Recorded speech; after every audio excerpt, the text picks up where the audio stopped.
নমস্কার, সম্পাজ হিজিবিজিতে আপনাদের স্বাগত। আজকে একটা রাইস বানাবো। সেটা না অ্যাকচুয়ালি মায়াপুরেই খেয়েছিলাম। একটা ভেজ রাইস, একদমই সোজা কিন্তু খেতে অপূর্ব, একদম নিরামিষ। তো তার জন্য আমি নিয়েছি একটু সাদা তেল, একটু চিনি, একটু লবণ, একটু হলুদ, একটু ভাত। আচ্ছা, এবার নিয়েছি ফুলকপি, একটু বিনস, একটু গাজর, একটু ক্যাপসিকাম, আর লঙ্কা, এটা অপশনাল, একটু লঙ্কা কুচি, আর আছে বেদানার কয়েকটি দানা। এই কিশমিশ টিশমিশ দিতে পারে, আমি আর দিচ্ছি না আজকে কিশমিশ। তো আর একটু নিয়েছিলাম একটু গোটা গরম মশলা। তো প্রথমে আমি কড়াইতে তেলটা দেব, আর ঘি দেবো বলে তেলটা একটু কম দিলাম। এটা গরম হয়ে গেলে আমি দেব গোটা গরম মশলাটা।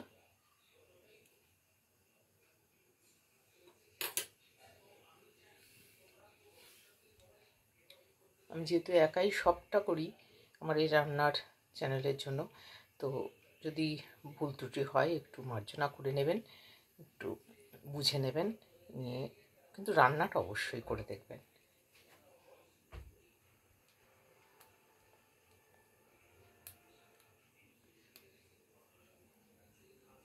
তেলটা গরম হয়ে গেছে, আমি দিয়ে দিলাম কয়েকটি এই গোটা গরম মশলা।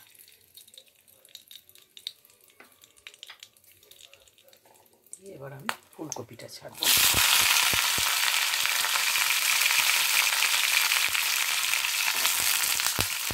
একসাথে সব ছাড়ছি। গাজর,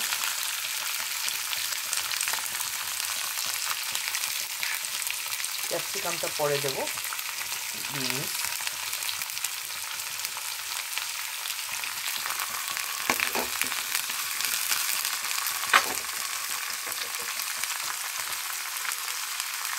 মিক্সটা আবার ভাজবো। আমি দিচ্ছি নুন, আর দিচ্ছি হলুদ। হ্যাঁ, অদ্ভুত ব্যাপারটা এই রাইসটাতে হলুদ দিয়ে, আমরা এটাই হলুদ রঙেরই খেয়েছি। আমার ছেলেমেয়েরা তো এটাকে মায়াপুরের রাইসই নাম দিয়ে দিয়েছে। মায়াপুর ইস্কন মন্দিরে আমরা এটা খেয়েছিলাম তখন। ওরা তো এটাকে বলে মায়াপুরের রাইস, নামই দিয়েছে, আপনারা যে নামই বলুন। আর একটাও হচ্ছে, আমার মেয়ে আবার বলতো এটা হোলসাম ডায়েট। কিছু কিছু রান্না কেউ হোলসাম ডায়েটের মধ্যে ফেলে। এটা তার মধ্যে আপনার যদি এটা প্রোটিন মনে হয় একটু দেবেন, তাহলে একটু পনির টুকরো করে দিতে পারেন। কোথাও গেলে না এই একটা এরকম তৈরি করে নিলে আর কিছু লাগবে না, এটা দিয়েই খাওয়া হয়ে যায়। পুরো এটাই শুধু করে নিয়ে যেতে পারেন, একটা অপূর্ব খেতে লাগবে। ঘিয়ের গন্ধটা খুব ভালো লাগবে। হ্যাঁ, আর আমি একটু ঘিও নিয়েছি, আমি আগেই বলেছি আমি অনেক ঘি ট্রাই করে এই ঘিটাকেই আমি এই এখন ব্যবহার করছি, এই রেক্সাইড ঘিটা। বেশ ভাজা হয়ে যাবে, তারপরে আমি ঘিটা দেবো। প্রথমে আমি ঘিটা দিচ্ছি না, কারণ উবে যাবে ঘিটা, সেই কারণে। তো এই ভাজাটা আমি হোয়াইট অয়েলে ভেজে নিচ্ছি, তারপরে আমি ঘিটা দিয়ে নাড়াচাড়া করে রাইসটা দেবো। তো যেটা বলছিলাম, সেটা হোলসাম ডায়েটের মধ্যে আমার মেয়েটাকে ফেলে, আর ফেলে মুড়ি ঘন্ট। এবার মুড়ি ঘন্ট যেহেতু কাঁটা, তো আমি অনেক সময় করতাম মাছের পেটি দিয়ে দিতাম, তাহলে এক পিস মাছ খাওয়া হয়ে গেলো, মুড়ি ঘন্ট একটু আলু দিতাম, আর ভাতও হয়ে গেল। সবটা মিলিয়ে একটা নাম দিয়েছিল হোলসাম ডায়েট। এই ওর কিছু কিছু রান্না আছে যেগুলোকে হোলসাম ডায়েট বলে, তাই এটাও তার মধ্যে। আজকে আসলে রাত্রিরে রুটি খাওয়াই হয়, তো এক একদিন অন্যরকম খেতে ইচ্ছা করে। আজকে এইটা আর চিলি, মানে এটার সাথে একটু না নিরামিষ আইটেমটাই বেশি ভালো লাগে। আজকে এইটা, আর তার সাথে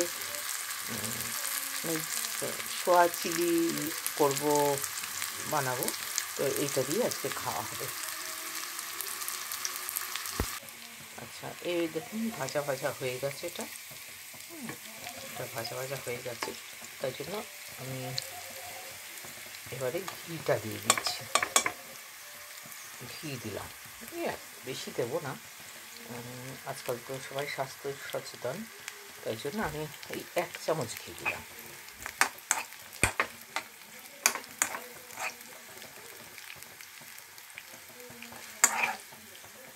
এটা নিরামিষ কোনো শুকনো আলুর দম, পনিরের তরকারি এই ধরনের দিয়ে খেতে পারেন, শুধুই খেয়ে নেওয়া যায় অ্যাকচুয়ালি, কিছু দরকার হয় না। এবার আচ্ছা, আর একটু হলুদ দিচ্ছি, ভাতটা রং হবে তো সেই কারণে। দিয়ে আমি দিচ্ছি ক্যাপসিকামটা, মানে ক্যাপসিকাম খুব গলে গেলে ভালো লাগে না, সেই বেগুনের মতন হয়ে যায়, এই জন্য সবসময় ক্যাপসিকামটা একটু পরের দিকে দিলেই ভালো হয়। ক্যাপসিকামটা থাক, আমি তাতে করেই ভাতটা দিয়ে দিচ্ছি।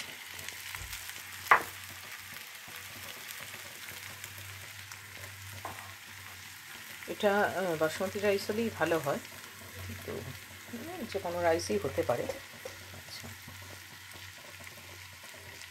একটু দেবো চিনি, অল্প একটু চিনি দিলাম।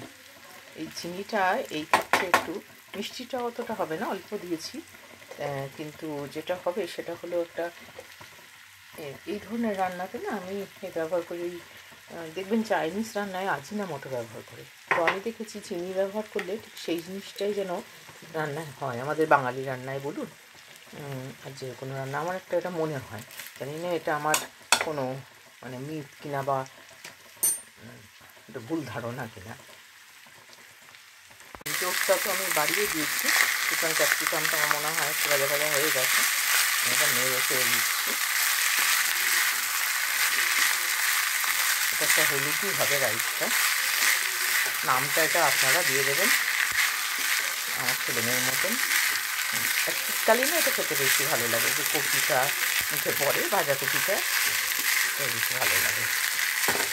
অবশ্যই রান্নাটা করবেন, আর আমার যেটা লাইক, শেয়ার, সাবস্ক্রাইব করবেন।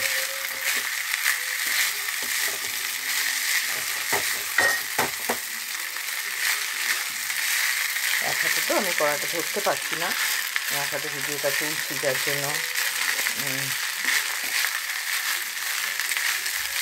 হয়ে গেছে আমার, একেবারেই হয়ে গেছে। আমি এর ওপরে শুধু বেগুনটা ছড়িয়ে দেব, একটু ঠান্ডা হলে দিলে ভালো হয়।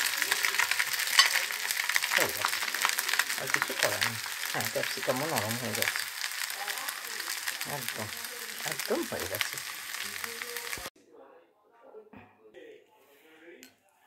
এইভাবে সার্ভ করলাম রাইস, আর এটা চিলি সয়াবিন করেছি, আর একটু রায়তা,